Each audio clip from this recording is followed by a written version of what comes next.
The Bible presents a complex tapestry of divinity, woven with threads of both love and wrath. On one hand, we encounter the God of the Old Testament, a figure of immense power and unyielding justice.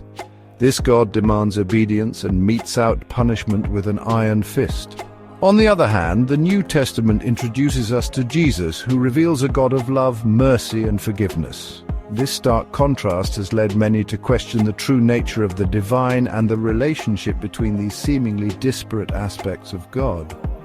The Old Testament God is a God of covenants and commandments. He establishes his authority through awe-inspiring displays of power, from the parting of the Red Sea to the destruction of Sodom and Gomorrah. Obedience to his law is paramount, and transgressions are met with swift and often severe consequences. This God is a jealous God, demanding exclusive worship and punishing idolatry with unwavering zeal. The New Testament, however, paints a different picture. Jesus, in his teachings and actions, emphasizes love, compassion, and forgiveness. He teaches his followers to love their enemies, to forgive those who have wronged them, and to extend grace to all. This radical message of love seems to stand in stark contrast to the vengeful God of the Old Testament. This apparent contradiction has puzzled theologians and believers for centuries. Is the God of the Old Testament the same God revealed through Jesus? Or are we dealing with two distinct deities, each reflecting a different aspect of the divine nature? To unravel this mystery, we must delve deeper into the Scriptures, exploring the darker narratives of the Old Testament and the insights offered by mystics and visionaries. The Old Testament is replete with stories that highlight the fearsome and often perplexing aspects of God's nature. The binding of Isaac, for instance, presents a disturbing narrative in which God commands Abraham to sacrifice his own son as a test of faith. This tale raises profound questions about the nature of obedience and the limits of divine command. Similarly, the story of Noah's Ark depicts God unleashing a catastrophic flood upon the earth, wiping out nearly all of humanity. While often interpreted as an act of divine justice, the sheer scale of destruction raises questions about the proportionality of punishment and the value of human life in God's eyes. The story of Cain and Abel offers another glimpse into the darker side of the Old Testament God. Cain, consumed by jealousy, murders his brother Abel. God, rather than immediately punishing Cain, places a mark upon him, protecting him from harm but condemning him to a life of wandering and isolation. This act suggests a complex understanding of justice, one that encompasses both punishment and a strange form of mercy. These stories, while open to interpretation, reveal a God who is often unpredictable, demanding, and seemingly unconcerned with the suffering of humanity. Such narratives have led some to question the benevolence of the Old Testament God and to seek alternative interpretations of his nature. Throughout history, mystics and visionaries have grappled with the contrasting portrayals of God in the Bible.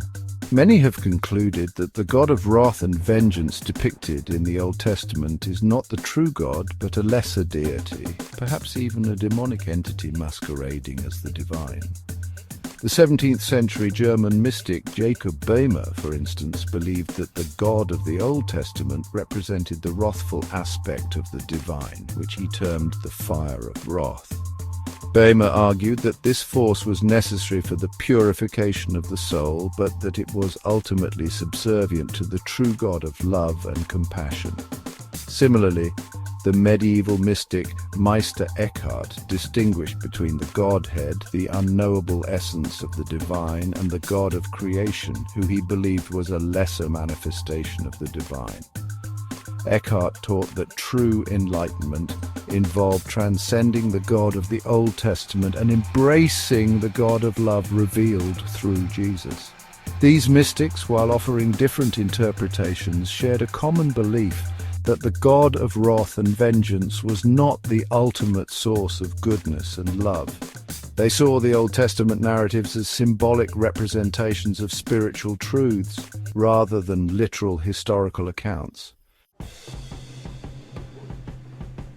The idea of the Old Testament God being a demonic entity, while seemingly radical, has found resonance among some thinkers. They point to the God of the Old Testament's penchant for violence, his jealous nature, and his demands for unquestioning obedience as evidence of a malevolent force seeking to control and manipulate humanity. This perspective argues that the devil, often depicted as the deceiver, could easily masquerade as a righteous and powerful God, using fear and intimidation to ensnare his followers. The Old Testament in this view becomes a cautionary tale about the dangers of blind faith and the importance of discerning the true nature of the divine. While this interpretation remains controversial, it highlights the profound questions raised by the contrasting portrayals of God in the Bible. It forces us to confront the uncomfortable aspects of the Old Testament and to grapple with the nature of good and evil in the context of religious belief. In the face of these theological complexities, the teachings of Jesus offer a radical alternative. Jesus' message of love, forgiveness, and compassion stands in stark contrast to the vengeful God of the Old Testament. He calls his followers to embrace a different way of being, one rooted in love rather than fear, in forgiveness rather than retribution. Jesus' teaching suggests that the true nature of God is not to be found in wrath and vengeance, but in love and mercy. He emphasizes the importance of compassion, urging his followers to care for the sick, the poor, and the marginalized.